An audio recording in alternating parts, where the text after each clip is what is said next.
Hindi na rin magamit na evacuation center si Aling Yuri na may problema dahil walang natira sa kanilang bahay. Ay liwanag na namin ng maaga pa.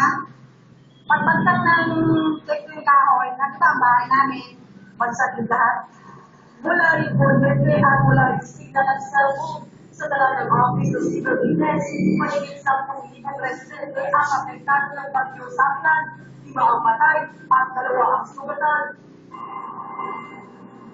Sa area survey ng Philippine Air Force sa Capiz, makikita ang lawak ng pisala. Si Aling Erlinda, hindi alam kung paano magsimulang muli. Wala na posisyon hanap buhay. Hindi rin nakaligtas ang Rojas City Airport at wala pang kuryente sa syudad. Kuryente. Pagtulungan ng mga cooperative na hindi nasira, and hopefully in 20 days, kasi baka ma-restore yung ilaw natin.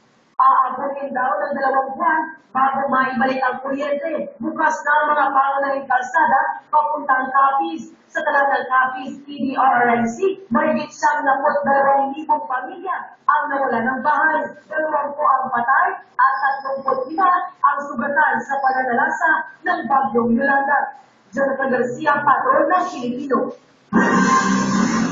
22 bansa na ang nangako ng tulong para sa mga biktima ng bagyong Yolanda. Patuloy naman ang mga eroplano ng Philippine Air Force sa paghatid ng tulong sa mga nasalanta. Live mula sa Villamor Air Base, nagpapatuloy si J. Ruiz. J, ano ba ang prioridad na isakay ng Air Force sa kanilang mga eroplano ngayon? Dahil mukhang mga C-130 lamang talaga ang paraan para ito'y makarating sa maraming mga lugar.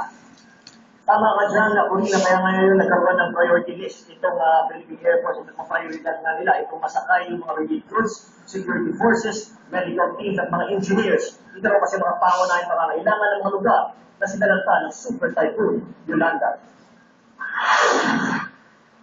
Tuloy-tuloy ang pag-ipad ng mga C-130 ng Philippine Air Force mula pa noong Sabado. Sakay ang mga mahalagang supplies tulad ng pagkain, tubig, gamot at iba pang pangangailangan para sa mga biktima ng Super Typhoon Yolanda sa Eastern Visayas.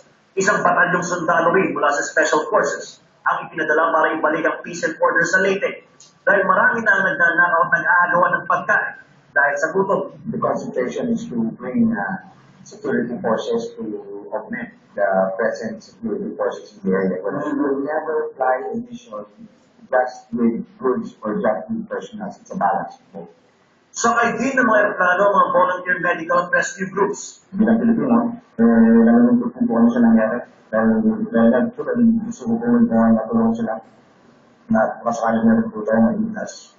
Kaninang umaga, dumating ang 2 C-130 ng Estados Unidos at ilang helicopter para tumulong sa paghahatid ng relief goods.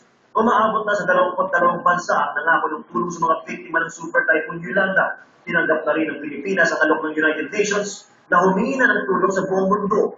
Nag-alok na rin ng tulong ang iba't ibang humanitarian agencies at nakikipag-ugnayan ng DFA sa NDRRMC para sa mga foreign assistance. Nagpasalamat naman ang Malacanang sa boost ng suporta ng international community. People are helping and it's really nice and wonderful. Not just local po. A few months ago, di ba, may bangayan tayo in Taiwan. Either today or tomorrow, the Taiwanese government is sending 1 planeload of goods. I got a call this morning from the Hong Kong government expressing their sympathies. We're grateful. We're very thankful to the whole world for the support. Samantala ay nagpabot na rin ang pakikiramay si US President Barack Obama. Naniniwala si Obama na sa pamamagitan ng bayanihan at pagkakaisa ay muling pagbangon ng Pilipinas sa trahedyang ito. Isang Estados Unidos sa mga naunang nagpaabot ng tulong sa bansang Pilipinas. Rina? Maraming salamat si J. Ruiz live nag-ulat mula sa Villamor Air Base.